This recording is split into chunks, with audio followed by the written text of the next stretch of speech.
Hello everyone and welcome in my YouTube channel. So आज की इस वीडियो में हम बात करने वाले हैं CSS वेरिएबल्स के बारे में। एंड आज की इस वीडियो में हम ये देखेंगे कि किस तरह हम CSS में वेरिएबल्स को डिक्लेयर कर सकते हैं और किस तरीके से हम वेरिएबल्स का यूज़ कर सकते हैं।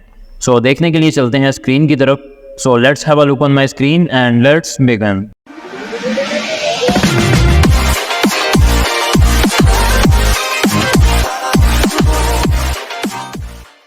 सो जस्ट लाइक आप यहाँ पे देख सकते हैं कि मैं ऑलरेडी एक फ़ाइल क्रिएट कर चुका हूँ डेस्कटॉप पे। So you can see here and इसी फाइल को मैंने यहाँ पे टेक्स्ट एडिटर में भी ओपन कर लिया है। एंड यहाँ पे मैंने जो HTML का बेसिक सिंटैक्स है वो ऐड किया है। एंड टाइटल में जो आज का हमारा टॉपिक है वीडियो का वो हम ऐड कर चुके हैं वेरिएबल्स इन CSS।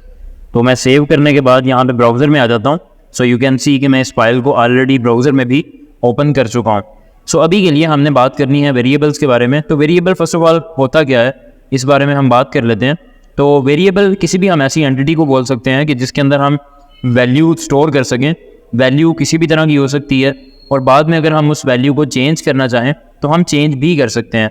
तो मतलब वेरिएबल हमने एक ऐसी एंटिटी कंसिडर की जिसके अंदर हम कोई भी वैल्यू ऐड कर सकते हैं और बाद में अगर हम चाहें तो उस वैल्यू को डिलीट या अपडेट कर सकते हैं। तो इसके लिए हम एक एग्जाम्पल की तरफ चलते हैं।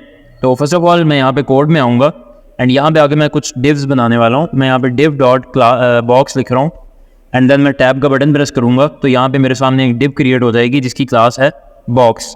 तो मैं अब यहाँ पे Ctrl+Shift+D प्रेस करके 3 बॉक्स लेने वाला हूँ। तो मैं बाकी के यहाँ से रिमूव कर देता हूँ। यू कैन सी कि मैंने यहाँ पे 3 डिव्स ले ली जिनकी क्लासेस हैं बॉक्स। अब मैं यहाँ पे स्टाइल में आ जाता हूँ। स्टाइल में आने के बाद मैं यहाँ पे लिखूँगा डॉट बॉक्स, मतलब जो बॉक्स वाली क्लासेस हैं उन पे अप्लाई कर दो। अब अप्लाई क्या करना है वो मैं यहाँ पे डिफाइन करूँगा कि इसकी जो विड्थ है वो हो जाए 100 पिक्सल्स, हाइट जो है वो भी 100 पिक्सल हो जाए एंड जो बैकग्राउंड कलर है वो मैं अभी के लिए इसको बोल देता हूँ रेड।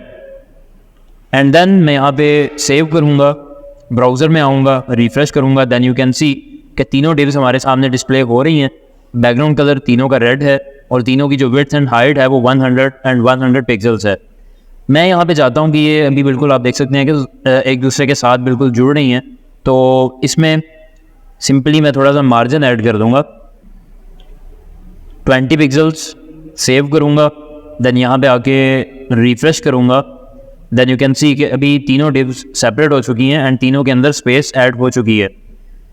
तो मैं यहाँ पे ऐसा करता हूँ कि यहाँ पे जो हमने कलर डिफ़ाइन किया है जैसा यू कैन सी कि हमने भी इसको रेड कलर यहाँ पे असाइन किया है। तीनों बॉक्सेस के ऊपर यही कलर जो है वो अप्लाई हो रहा है। तो मैं भी ये चाहता हूँ कि इसको मैं एक वेरिएबल में स्टोर करूँ एंड देन यहाँ पे पास करूँ उस वेरिएबल को।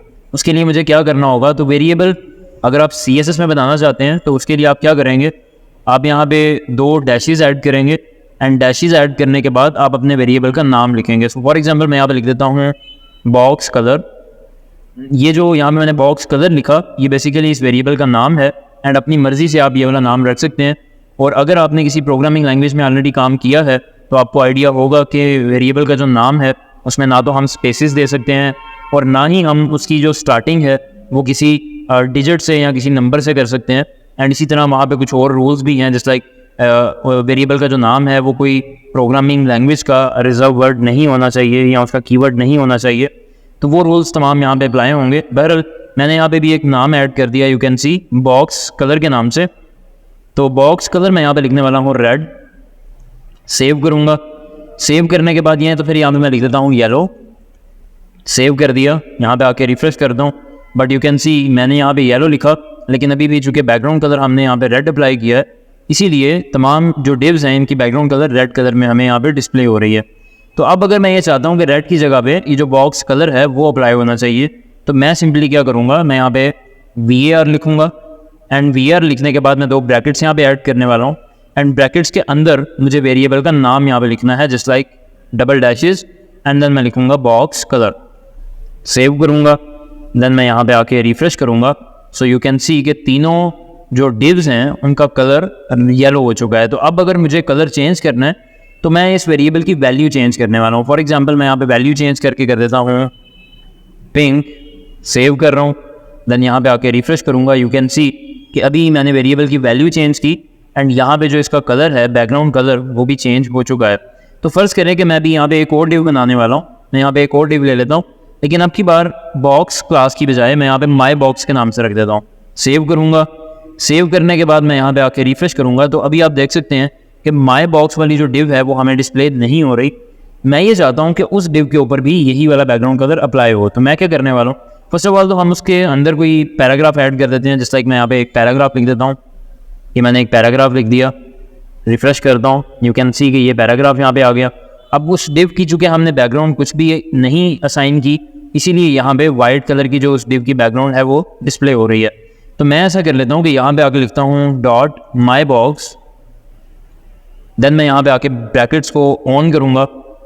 ऑन करने के बाद मैं यहाँ पे लिखने वाला हूँ बैकग्राउंड कलर रेड। सेव करूँगा एंड देन ब्राउज़र में आके जैसे ही मैं रिफ्रेश करूँगा, यू कैन सी कि इसका जो बैकग्राउंड कलर है इस div का वो रेड कलर हो चुका है। तो मैं ये चाहता हूँ कि जो ऊपर कलर है पिंक वाला वही इस पर अप्लाई होना चाहिए, लेकिन थ्रू वेरिएबल होना चाहिए। तो मैं क्या करने वाला हूँ, रेड की बजाय मैं यहाँ पे लिख दूँगा VAR एंड देन यहाँ पे लिखूँगा माइनस बॉक्स कलर। सेव करूँगा, देन यहाँ पे आके रिफ्रेश करूँगा, लेकिन अभी आप देख सकते हैं कि वो अप्लाई नहीं हुआ, जबकि सेम कलर अगर आपने यहाँ पे देखा होगा तो बॉक्स वाली div में अप्लाई हो रहा था।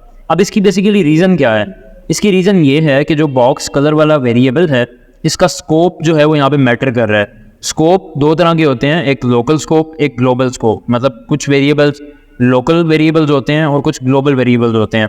अगर आपने किसी भी प्रोग्रामिंग लैंग्वेज में काम किया है जैसे लाइक C++, जावास्क्रिप्ट, जावा या इसके अलावा C# वगैरह में या किसी भी प्रोग्रामिंग लैंग्वेज में, तो आपको स्कोप का बखूबी आइडिया होगा। बट अभी के लिए मैं इसका आपको एक्सप्लेन कर देता हूँ। स्कोप बेसिकली क्या होता है कि जस्ट लाइक आप यहाँ पे देख सकते हैं कि मैंने यहाँ पे बॉक्स कलर डिफाइन किया पिंक, लेकिन चूंकि मैंने इसको इस बॉक्स वाली जो यहाँ पे हमारे पास ब्रैकेट्स आ रही हैं इसके अंदर डिफाइन किया था, इसीलिए जस्ट वो इसी के अंदर यहाँ पे चलेगा।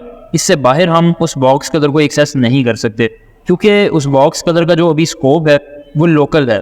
तो अगर मुझे उसको ग्लोबल करना है तो मैं उसको यहाँ से कट करके मुझे इस बॉक्स वाली div से बाहर निकालना होगा। लेकिन अगर मैं ऐसे लिखता हूँ तो ये काम नहीं करेगा। ये इवन दो बॉक्स के ऊपर भी काम नहीं करने वाला। Let me show you.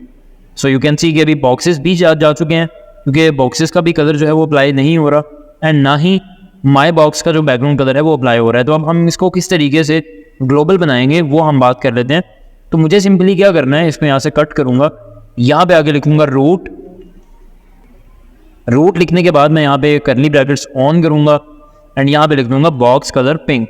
तो जब हम CSS में ये रूट वाली जो यहाँ पे सेलेक्टर है ये हम यूज़ करते हैं, इसके अंदर जब भी हम कोई वेरिएबल डिफाइन करेंगे तो उसका स्कोप ग्लोबल होगा। मतलब उसको अब हम बॉक्स में भी एक्सेस कर सकते हैं, माई बॉक्स में भी एक्सेस कर सकते हैं, जहाँ पे भी जाएँ वहाँ पे हम उसको एक्सेस कर सकते हैं। तो अभी के लिए मैं यहाँ पे आके रिफ्रेश करता हूँ। सो यू कैन सी कि यहाँ पे भी पिंक आ रहा है कलर एंड जो नीचे वाला बॉक्स मैंने क्रिएट किया उसमें भी पिंक कलर शो हो रहा है। इसी तरीके से अगर मुझे यहाँ पे एक और वेरिएबल डिफाइन करना है, फॉर एग्जांपल मैं हाइट भी डिफाइन करना चाहता हूँ, तो मैं यहाँ पे लिख दूंगा बॉक्स हाइट। मतलब ये जो मैं बॉक्स हाइट यहाँ पे नाम इसका दे रहा हूँ ये अपनी मर्जी से दे रहा हूँ, आप यहाँ पे कुछ भी नाम ऐड कर सकते हैं। तो मैं यहाँ पे लिखने वाला हूँ 100 पिक्सल्स। सेव करूँगा। सेव करने के बाद मैं ये चाहता हूँ कि जो बॉक्सेस हैं, ये जो डॉट बॉक्स वाली क्लास है, यहाँ पे मैं वेरिएबल डिफाइन करूँ। तो मैं यहाँ पे वेरिएबल डिफाइन कर दूंगा माइनस बॉक्स हाइट एंड ये लिखने से क्या होने वाला है, जैसे ही मैं यहाँ पे आके रिफ्रेश करूँगा यू कैन सी कि सेम इफेक्ट आ रहा है। लेकिन अब अगर मुझे हाइट चेंज करना है तो मैं जस्ट यहाँ पे चेंज करने वाला हूँ। जस्ट लाइक मैं यहाँ पे 200 पिक्सल्स कर देता हूँ। यू कैन सी कि अभी इन तीनों की जो हाइट है वो 200 पिक्सल्स हो चुकी है। मैं ये चाहता हूँ कि साथ ही साथ हम इसकी हाइट भी चेंज करें। तो उसके लिए हमें सिंपली क्या करना है कि जो माई बॉक्स है इसकी भी हाइट यहाँ पे डिफाइन कर देंगे। जस्ट लाइक मैं यहाँ पे हाइट डिफाइन कर देता हूँ एंड हाइट में मैं वेरिएबल ऐड कर दूंगा माइनस बॉक्स हाइट। सेव करूँगा एंड देन यहाँ पे आके रिफ्रेश करूँगा। सो यू कैन सी कि उसकी भी जो हाइट है वो इंक्रीज हो चुकी है। तो अभी के लिए अब क्या हो रहा है, बेसिकली वेरिएबल्स का फ़ायदा क्या हो रहा है, अब हम उसके बारे में बात कर लेते हैं। तो ये हमने वेरिएबल बनाया, ये हमने उसमें वैल्यू डाली। मैंने आपको स्टार्टिंग में ही बोला था कि वेरिएबल जो है वो हम बनाते हैं वैल्यू को स्टोर करने के लिए। तो अभी आप देख सकते हैं कि हमने उसके अंदर वैल्यू भी इंसर्ट कर दी। और अगर मैं चाहता हूँ कि वैल्यू चेंज करूँ, जस्ट लाइक अगर मैं इसका कलर ग्रीन करना चाहता हूँ तो मैं यहाँ पे ग्रीन लिखूंगा। अब वो बॉक्स के ऊपर भी ऑटोमेटिकली ग्रीन अप्लाई कर देगा, क्योंकि हमने यहाँ पे भी वेरिएबल वो वाला सेम यूज़ किया है एंड माई बॉक्स के ऊपर भी हम चूंकि सेम वेरिएबल यूज़ कर रहे हैं तो दोनों का कलर जो है वो ग्रीन हो जाएगा। So let me show you. You can see कि जैसे ही मैंने यहाँ पे रिफ्रेश किया पूरे के पूरा जो थीम है हमारा या जितनी भी हमारी डिव्स थी तमाम का कलर जो है वो चेंज हो चुका है। तो अभी तो हमने जस्ट 3 या 4 डिव्स क्रिएट की, लेकिन इन वेरिएबल्स का फ़ायदा आपको तब महसूस होगा जब आप पूरे का पूरा एक टेम्पलेट बिल्ड कर रहे होंगे, आप पूरा जो है वो HTML का पेज एक बना रहे होंगे या पूरा थीम डेवलप कर रहे होंगे। मैं आपको एक ऑलरेडी बना हुआ थीम दिखा देता हूँ। उसमें एक फंक्शनैलिटी है, आपने भी अक्सर थीम्स में देखी होगी कि अक्सर औक़ात थीम के अंदर ऑप्शन होती है कि आप अपनी मर्ज़ी से कोई भी कलर उसका चेंज कर सकते हैं, तो वो पूरी की पूरी वेबसाइट में इफेक्ट करता है। जिस तरह कि अगर आप डार्क थीम यूज़ करते हैं तो पूरी की पूरी वेबसाइट का जो टेक्स्ट का कलर है वो वाइट हो जाता है एंड जो बैकग्राउंड कलर है वो ब्लैक हो जाता है। इसी तरह से अगर आप वाइट थीम यूज़ करते हैं या लाइट थीम, तो उसमें क्या होता है कि जो इसका बैकग्राउंड कलर है वो वाइट हो जाता है एंड जो टेक्स्ट है वो ब्लैक हो जाता है। तो वो किस तरीके से होता है, उसके लिए बेसिकली रूट का ये जो वेरिएबल्स हैं इसी का हम यूज़ करते हैं, और फिर हमने JS के थ्रू वो ऐड किया होता है कि जैसे ही हम उस पर क्लिक करेंगे कि ये वाला कलर कर दो या ये वाला थीम अप्लाई कर दो, तो वो ऑटोमेटिकली जस्ट ये वेरिएबल्स की वैल्यूज़ चेंज करता है एंड पूरे के पूरे थीम की जो वैल्यूज़ हैं वो चेंज हो जाती हैं। तो मैं आपको एक थीम दिखाता चलूँ, मैं यहाँ पे ओपन करने वाला हूँ।